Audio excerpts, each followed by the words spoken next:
ውድ የአማራ ልጆች እንደምናላችሁ። ወንድማችን አርበኛ ረዳት ፕሮፌሰር ኢያሱ አባተ የዛሬ ቆፍጠን ያለ መረር ያለ መረጃ ወይም ደግሞ ወደ መረጃ መንደርደሪያ ነገር ተናግሯል። እንዲህ ይላል። እኛ 24 ሰዓት ማለት ነው 7 ቀን 24 ሰዓት እየተረገምን 24/7 እንደሚባለው እየተረገምን እንድንመርቅ አትፈልጉ።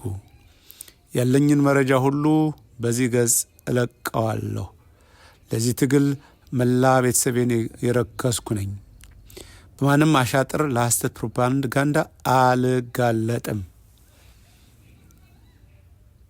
ማን ዘማች ማን አዝማች እንደሆነ ከሀ እስከ ፐ እሄድበታለሁ። ልቡን ያመነ ደግሞ ከፊቴ ይምጣ ይላል። እዛ ተከትሎ ደግሞ በዛሬው ቀን ታኅሳስ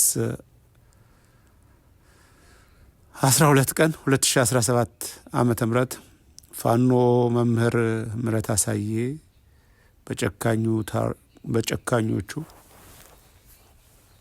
በእነ ሀብቴ ትእዛዝ ማለት ነው ታርዶ የተገደለው ዛሬ እኛ ስም በሚያጠፉት ሰዎች እንደሆነ መላው አማራ ሕዝብ ያውቀዋል።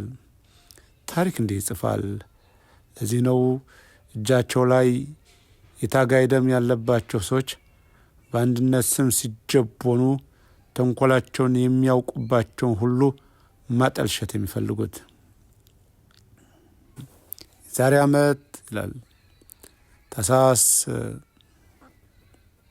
11 ቀን በጀግኖች ምድር በለሳ ጎኋላ ተገኝተን ጎንደር ጠቅላይ ግዛት እዝን መሰረትን። በነበረን ከባድ ወታደራዊ ግዳጅ ምክንያት ዕለቱን በሚገባው ልክ አልዘከርነውም። ግዙፉን ተቋማችን ያበረታችሁ፣ አሻራችሁን በበጎ ያስቀመጣችሁ ሁሉ እናመሰግናለን። የዛችን መሰረትና ድምቀት ዋርካችን፣ ለዓላማ የመታመን ሕያው ምስክራችን ሜጀር ጀነራል ከፍ ያለው ደሴ ለዘላለም እናከብረሃለን። የቀጣዩን ሳምንት የዛችን ስኬት ጉዞ የአርበኞችን የጽናት መንገድ የዘከርን አንድነታችን ያጸናን እናሳልፈዋለን። ዝንታለም አማራ ረዳት ፕሮፌሰር ኢያሱ አባተ